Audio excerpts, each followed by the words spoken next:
So here's the goal today.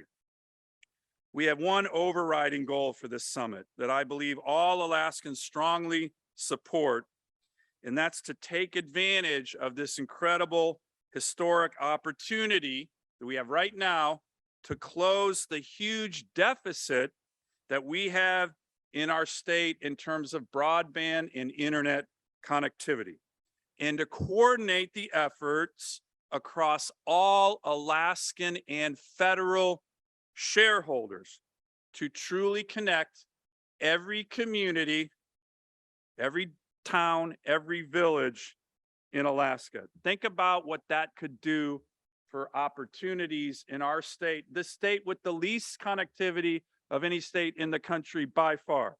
Think about what that can do in terms of education or telehealth or small businesses.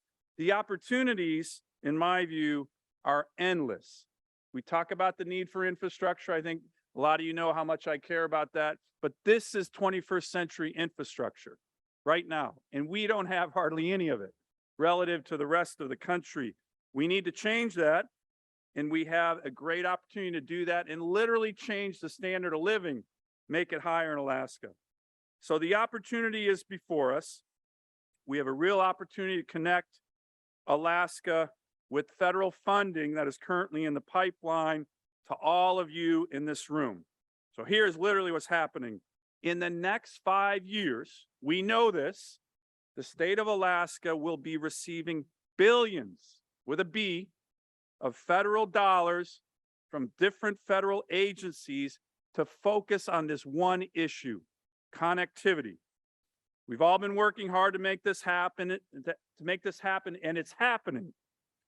This will result, like I said, what's happening right now, it's happening in terms of announcements already being made by the NTIA administrator yesterday up in Fairbanks, but historic funding through federal agencies and programs, including the NTIA's BEAD program and Tribal Connectivity Program, the Federal Communication Commission's support for rural areas, including what's called the FCC's Alaska Plan.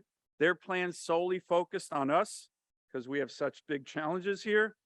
The USDA's Rural Utility Service Telecoms Plan. So all of this is happening. The hard work, though, is just beginning. We must be ready as a state to take advantage of this historical funding to realize, again, the vision that I think every single Alaskan shares, which is to connect every corner of the state in the next 5 years in terms of broadband, satellite, and internet connectivity. So how do we do this, and what are the goals that should be coming out of this summit? Let me suggest just a few. We need to coordinate across all stakeholders, federal, state, local, private sector, tribal. There's a lot of stakeholders here, many of which are represented in this room. We need to ensure there are no duplication of efforts, overbuilding, waste, fraud, abuse. We got to avoid that. We need to make sure the federal decision makers understand our unique challenges in Alaska. There are so many challenges, we all know that.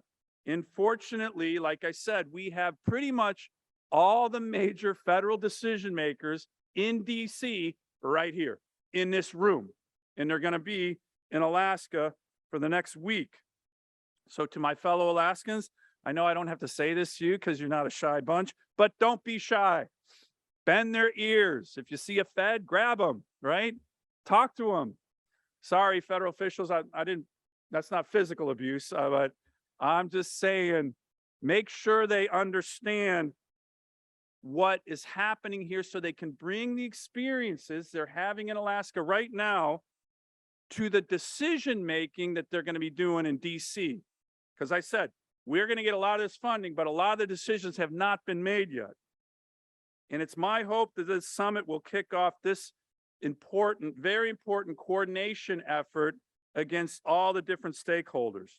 As I mentioned, we have various decision makers from federal governments, state of Alaska, tribal, on different panels on how to coordinate these efforts.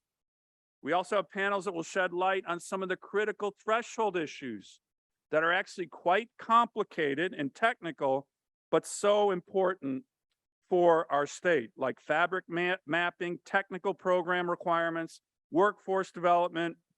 I'll give you an example of just one. The FCC's new maps will determine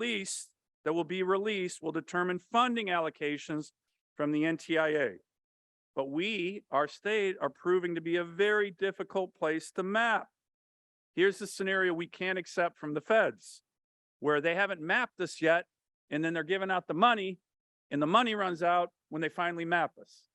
I had a very good, I thought, discussion with the FCC chairwoman, Chair Rosenworcel, just 2 days ago on this topic, saying that can't happen. Okay, so we need to reinforce that to our FCC commissioners. I know they're all aware of this. There's many complex rules and regs and technical requirements from the feds that are going to be related to the distribution of this funding. They need to understand us. We need to understand those rules. That's, again, a big part of this summit. And we also need a workforce that is ready to build and maintain this new broadband infrastructure. And of course, we want Alaskans to do that work, which is why we have a panel on workforce development, which I think will be really important. It's our last panel of the day. One final goal of the summit, perhaps the most important, I've already touched on it, beyond the discussions on stage, this is a great networking opportunity for all of us, for everybody, especially Alaskans who don't get to be able to meet these top federal officials who are here in this room. So make sure you're exchanging emails, business cards, cell phone numbers. We want everybody here. Like I said, you're going to be part of the solution. Federal officials, tribal leaders, state of Alaska, our telecom companies. We're going to make this happen.